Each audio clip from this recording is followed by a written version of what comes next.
We have had a fair number of game consoles released over the years, and while people like to debate about the hardware or the graphical capabilities, I feel like we should talk a little bit more about the most important thing: the games, and more specifically, the launch games. Games available right at launch can make or break a console's early success, and can be pivotal to actually having a successful console in the future. So the question I found myself asking is, what console had the best launch game library of all time? To do that, I had to create a ranking criteria. The first thing I used was just the amount of titles available at launch. Obviously, having a good variety or quantity of games is a pretty positive thing. However, quantity also isn't as great as something like quality, which is why I'll be using the average score from the Moby score found on mobygames.com. Basically, it's a score that uses the average critic reviews as well as user score to get a all-in-one number for every single game available. I'll be taking not only the average score of every launch title available for the console, but also the highest rated score for every single game found for that console's release.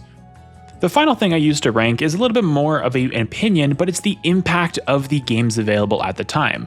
Basically, every game that was available at launch, do they stack up with some of the greatest games not only in terms of sales, but also in terms of cultural impact for that respective console? If you were to look back at a console, what games were you most familiar with, and which games resonated with you for that specific console? If they were available at launch, that's a pretty positive thing, and that's a metric that means that not only were the games good at launch, but it's also something that stood the test of time when future releases came out.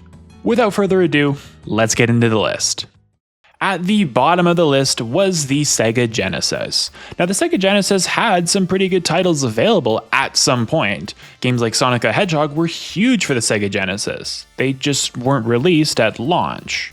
When your highest scoring game is only a 7.1, that's pretty not great for the Genesis, and all these games were pretty mediocre. There wasn't a whole lot of lowlights, but with only a few games available, it was one of the lower selections available at launch compared to all the other consoles, and was also the lowest rated in terms of average score. A not great result for a pretty forgotten console, if you will. Next on this list is the PlayStation 1. Now, I know you're probably thinking of a lot of nostalgic games. However, the problem is the PlayStation 1 felt like more of the start of a great foundation for Sony and PlayStation as a whole. Not to mention, a lot of the games available at release were pretty not great. You had some pretty big highlights, as a game like Rayman was one of the more popular games and had a really long history in future releases. Battle Arena Toshinden was a pretty solid game, and a game like Air Combat was pretty high selling, but a lot of the games here weren't super great. There wasn't a whole lot of highlights or a lot of peaks that a lot of the other consoles were able to get at launch. Rayman was pretty good, but compared to other games in terms of other heavy hitters on this list, it just didn't crack the case. This is the same thing with a lot of PlayStation consoles, honestly, in terms of release, is a lot of the heavy hitters just weren't available for the PlayStation consoles until much later. And this is definitely a key example with the PlayStation, even with their pretty small library. Speaking of quantity, next on the list is its brother, PlayStation 2. Now, PlayStation 2 was one of the greatest consoles of all time, and at launch, it had a huge selection of games with 29 available titles available at launch. The problem is that all these games were pretty mediocre at best. Sure, there were some decent highlights. Tekken Tag Tournament was a great game. You also had some other games like DOA 2 Hardcore, which is rated pretty well, but didn't sell as good. Games like SSX and Ridge Racer 5 were pretty great games to have. The problem is that there was also a lot of games here that were pretty mediocre. Let me also visualize the impact of these launch games compared to the PlayStation 2. The PlayStation 2 had 164 games to get at least 1 million copies sold. By far the most out of any console to have an amount of games to have 1 million copies sold. The PlayStation 2's launch only had 2 games that hit this list. So 2 out of their 29 games at launch had over 1 million copies sold, which was by far one of the lowest rankings out of any of these consoles available. None of the games here were really heavy hitters. When you consider a game like Grand Theft Auto San Andreas sold 17 million copies, all of these games weren't really cultural impacts for one of the greatest consoles. And it's a shame because the PS2 was really well done and a lot of great games were there, just not at launch. And to finish the terrible trio of PlayStation is the PlayStation 3. Now, the PlayStation 3 had some better games in terms of overall quality, and the only thing that was really good compared to the other consoles here in the PlayStations was that Resistance Fall of Man was a legitimately good launch title for the PlayStation 3, as it had very good scores, as well it was very high selling. It was definitely a game that you would consider when you think back to the PlayStation 3 as a game that had a good impact. And there wasn't as many lowlights for the PlayStation 3 compared to other PlayStation titles. Sure, there were some pretty not great ones. Genji Days of the Blade, as well as Mobile Suit Gundam Crossfire were pretty big lowlights for the PlayStation 3, but overall had a little bit higher of a ceiling compared to its PlayStation and PlayStation 2 counterparts. Finally moving away from the PlayStations, however, was the NES. And the NES basically was saved by its most popular games, as the Super Mario Bros. As well as Duck Hunt were 1 and 2 in terms of sales, but also in terms of average scores. They were legitimately a good games to have, and that pretty much saved the NES from being at the bottom of this list, as there was a whole bunch of games, if you can call them games, they were more like mini games, as there's a lot of games here that were pretty mediocre or okay to just not very good. The good news is that they had a couple of heavy hitters, and NES you could see as a little bit more of the foundation for future iterations and future development of games in general. However, having a heavy hitter like Super Mario Bros. Definitely helps you in terms of this ranking, as its cultural impact could be found even today. Shifting over to the more newer generation is the Xbox One. And the Xbox One had some pretty good games, but also some pretty bad ones. Excluding some of the games that were on a lot of consoles at the time, you had games like Forza Motorsport 5, Dead Rising 3, and Rise Son of Rome, who were legitimately good-selling games for the Xbox One. The only problem is they weren't rated very highly. They weren't world-beating games. They were pretty good in terms of a launch title, but when you consider other games, other great games that could have come out at that time, especially for the Xbox One, they just weren't very good. They were okay, and that's kind of the thing for the Xbox One. There's a lot of okay games, and there's a lot of an okay release, but not good enough to necessarily justify buying an Xbox One for one of these games. Were people really going, hey, I really want Rise Son of Rome, I'm going to splash out on the Xbox One, especially compared to other consoles later on this list? It's hard to say, but that's what it is. Next on its list, though, was its generational counterpart, the PlayStation 4. And the PlayStation 4 pretty much had the same thing. At least the PlayStation 4 didn't have as many lowlights as the Xbox One, as it got a little bit of the edge as it didn't have nearly as lower rated games compared to the PlayStation 4. That said, games like Killzone Shadowfall and Knack were some of the higher selling games available at launch, but just weren't great games. They were okay games, and they were decent at launch per se, but they weren't games that were going to blow you away. They weren't games that you're going to think about looking back on the PlayStation 4 and thinking about fond, crazy good memories, especially when you consider other games available later on in this list. Moving over is the Wii U. Now, the Wii U was a bit of an awkward one, because there was a lot of good games that came with the Wii U, especially exclusive Nintendo products that were available for the Wii U at the time. Games like New Super Mario Bros. U and Nintendo Land were very high-selling games and also received pretty good scores. There were also a lot of good scoring games for the Wii U. The problem is a lot of them were repackaged, remastered type of games that came from different consoles that were given to the Wii U in kind of a new edition. A game like Batman Arkham City Armored Edition, games like Mass Effect 3 Special Edition were all games that were already pretty solid, that were kind of repackaged to use the new Wii U innovation and the big tablet basically. There were some other good games like Darksiders 2, but the problem is a lot of the good games available for the Wii U in terms of cultural impact were packaged with the Wii U. So it's hard to say if the sales were impacted because they came with the console and you pretty much got them from day one. That said, it's certainly a big step up in terms of games available, and good quality games at launch were available to you compared to the other ones further down this list. However, when you're thinking of heavy hitters, the Wii has some of the biggest heavy hitters that you could necessarily expect. Wii Sports, while also, just like the Wii U, was packaged with the console. That said, it was one of the biggest cultural impacts in terms of gaming in general, and the Wii had a ton of innovation in its console as a release. That said, it also had another heavy hitter, as The Legend of Zelda Twilight Princess was released with massive critical acclaim.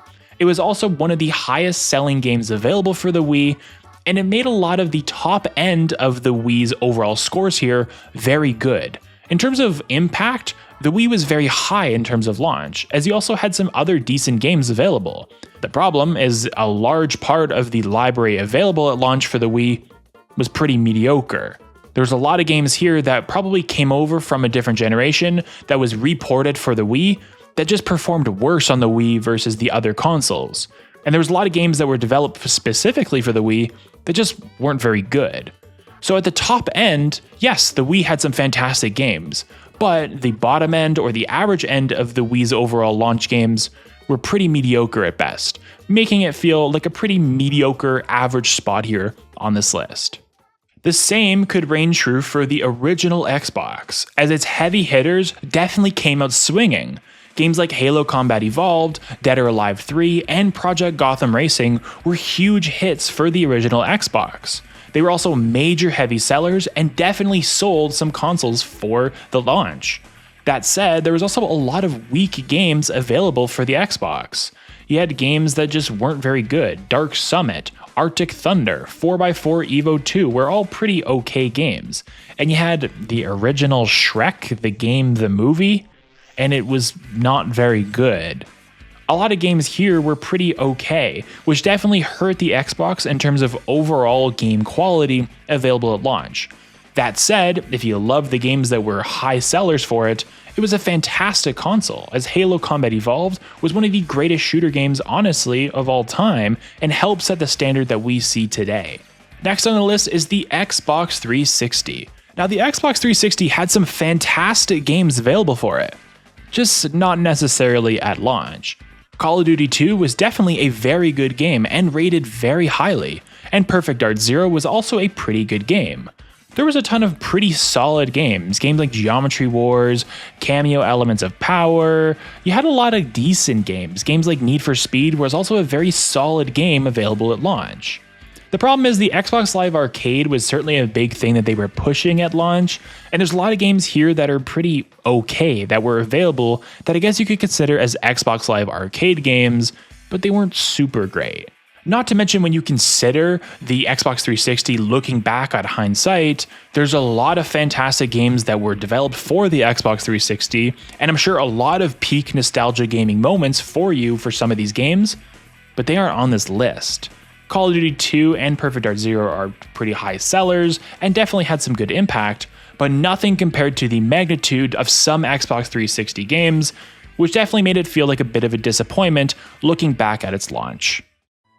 The Nintendo Switch was one of the most polarizing consoles I had for this list, partly because the top end of the games available was really good, but the problem is that the bottom end of the games was really bad. At the top, The Legend of Zelda Breath of the Wild was a fantastic game, one of the best games of all time, really, and it brought the Nintendo Switch up quite a bit. The problem is that the bottom end of this list is really bad. And with so many games available for the Nintendo Switch, the overall quality felt a little bit all over the place. There were games that were pretty okay, and you had some decent games. With over 100 games that had over 1 million copies sold for the Nintendo Switch, and only 2 of your 30 games here at launch had over 1 million copies sold, one of them being a game that is all about just showcasing the innovation the Nintendo Switch brought, it's not super great look for all of your launch titles. Yes, The Legend of Zelda Breath of the Wild was a fantastic game, but I really can't pinpoint a lot of games that were available exclusively for the Switch that were real game changers. Games like Shovel Knight were available for pretty much every generation of console you could ever come up with at that point. And games like Just Dance, Dragon Quest, which was okay, they just weren't as heavy hitting as The Legend of Zelda, and it really brought down the Nintendo Switch compared to a lot of other consoles. Sure, you have a heavy hitter, but it would be nice to have a secondary supporting cast. However, the Nintendo GameCube was almost like the complete opposite of the Nintendo Switch. You see, the Nintendo Switch had a lot of games, but the Nintendo GameCube didn't have as many games at launch, only 12 titles available for the North American release. That said, a lot of them were pretty good. Maybe not to the same heights as the Breath of the Wild height, but a lot of really good solid games. Luigi's Mansion was a cult classic and one of the highest selling games available for the Nintendo GameCube. And Star Wars Rogue Squadron 2 Rogue Leader was rated very highly by critics and also sold very well. You also had a lot of great games like Super Monkey Ball, Tony Hawk's Pro Skater 3, you also had games like Freestyle BMX 2, which were all pretty solid games. Overall, there was a ton of variety available for the GameCube, albeit not that many in terms of overall quantity. If you were looking for the height of, say, Legend of Zelda, you didn't get it with the GameCube, but it was hard to find a game that was nearly at that level of a floor and didn't really have a bad game that you could get. You couldn't go wrong with really any of the games at launch, which is a good thing because the average of any type of game that you had was pretty solid. Next on this list might be something that's a little bit more surprising, and that's the Dreamcast. Now, the Dreamcast had a pretty decent amount of library in terms of games with 20 available titles at launch, but it also had some pretty solid ones, and a lot of games that were one of the biggest, greatest hits for the Dreamcast. Sonic Adventure was the highest selling game available for the Dreamcast, and number 2 was Soul Calibur. 2 games with not only great scores and were really good games, but also pushed the sales in terms of the Dreamcast. If you liked those games, you were gonna buy a Dreamcast at that point, and it certainly was a great way to get more sales. You also had some other really great games, Ready to Rumble Boxing, Power Stone, you name it, there's some really great games available for the Dreamcast. There was not really a whole lot of games that were at the bottom end in terms of average scores compared to other consoles. And the high end was some of the greatest games you could get for the Dreamcast were available at launch. A pretty sneaky, underrated console in general, but had a lot of heavy hitters, games that you would consider staples even now. Now, number 3 on this list was a bit of an interesting one, because it's the Nintendo 64. Now, in terms of quantity, the Nintendo 64 was not good. It only had 2 games available at launch for North America. That said, those 2 games available were really good. Super Mario 64 was arguably one of the most popular games of all time in terms of gaming. And the other game, Pilotwings 64, was also a very solid game for the Nintendo 64, not only in terms of sales, but in terms of good scores. 2 games were some of the highest scores available, and in terms of average score out of all the consoles, the Nintendo 64 ranked the highest. The only issue is it only had 2 games available. So while those games were very good, you only had 2 games. So in terms of quantity, the Nintendo 64 really lacked, but in terms of quality, you could argue it had the best. So while I didn't feel like it was right to put it at number 1 because it only had 2 games, and that's certainly a negative, it certainly had enough quality and 2 pretty good games that you definitely deserve to have a little bit higher up here on this list, especially with a lot of the negatives that some of these other consoles had below it. Maybe you consider it higher, maybe you consider it much lower because it only had 2 games. Either way, I think it's a pretty good spot to be number 3 on this list. Now, number 2 on this list was also pretty similar to the Nintendo 64, with that being the Super Nintendo. Now, the big thing is that the SNES at least had 5 games available at launch compared to the Nintendo 64's 2. However, it also shared qualities that were similar to the N64 as pretty much every game available was pretty good. You look at all of the games down the list and you could see a lot of heavy hitters not only in terms of the SNES in general, but also gaming in general. Super Mario World was by far one of the greatest games out there and also was the highest selling game available for the SNES. You also had games like F-Zero, Pilotwings, and SimCity, which are all very high selling games, but also received very good scores for not only critics but also users. And to top it off, Gradius III was also a very good game. Even if you consider it the weakest game, it was probably one of the highest rated games compared to other consoles near the bottom of this list. So not only was the peak very high, having Super Mario World, but the low end was also very good with Gradius 3, as a 7.7 average score is pretty good. The biggest downfall for the SNES, of course, is that it was only 5 games, as a ton of other consoles were well into the upper 2 digits in terms of games available at launch. If it had a few more games available with the same quality that its current games have, then for sure it would be number 1 on this list. But it's hard to have the console at the top when it only had 5 games. And when you consider that the N64 only had 2, and it was pretty much taken down a couple pegs because of that, It's definitely number 2 on this list, but number 1 definitely had the quality and the quantity to justify being number 1. Last but not least, number 1 of the best launch console library has to be the PlayStation 5. Now, the PlayStation 5 not only had a lot of titles available, with 30 titles available at launch, but it also had some pretty good games available. It certainly learned from its previous iterations of console generations and actually had some good games available for launch. Demon's Souls was one of the highest selling PS5 games, but also was really high rated. But you also had other games like Marvel's Spider-Man Miles Morales and Marvel's Spider-Man Remastered, which were very good games exclusive to the PlayStation 5. If you wanted to buy a PlayStation 5, you probably were buying it for these types of games, and that's a pretty good indicator of a successful launch library if you're buying a console specifically for a certain game. That said, there was also some other pretty good games, as games like Astro's Playroom, which was bundled with the PS5, was actually pretty fun and a unique way to use the new control schemes. And I'd have to say that it's probably a precursor to Astrobot, which is a fantastic game later down the line. It doesn't really count in this setting, but you get the idea. There's also a ton of other games that were available, so not only did the PlayStation 5 have a good amount of quantity, but it also had heavy hitters near the top, but it also had some pretty good depth. Sure, there were some games that were kind of available on other generations and other consoles, but a game like Sackboy: A Big Adventure, coming off of Little Big Planet, was a pretty fun game and exclusive to the PlayStation 5. So it was a lot of good variety. There was a good amount of quantity, but also quality. There was games that were AAA titles that were available on other consoles, but there's also PS5 exclusive games that were only available for that specific console that were available at launch. A good mix of quantity and quality, which certainly made it justifiable to be the number 1 ranked console library on this list. And there you have it. That is every single console with their launch title library, whether it be good games, whether it be a lot of games, whether it be some bad games. There is a large variety in games that are available at launch, but needless to say, if you have a good game that's available for launch, people are going to want to play it, and the only way to play it is to buy that console. What better way to sell some of these consoles for developers than to have good games available at launch? If you like this video and you want to see more, hit that subscribe button down below. But until next time, I'll see you guys in the next one.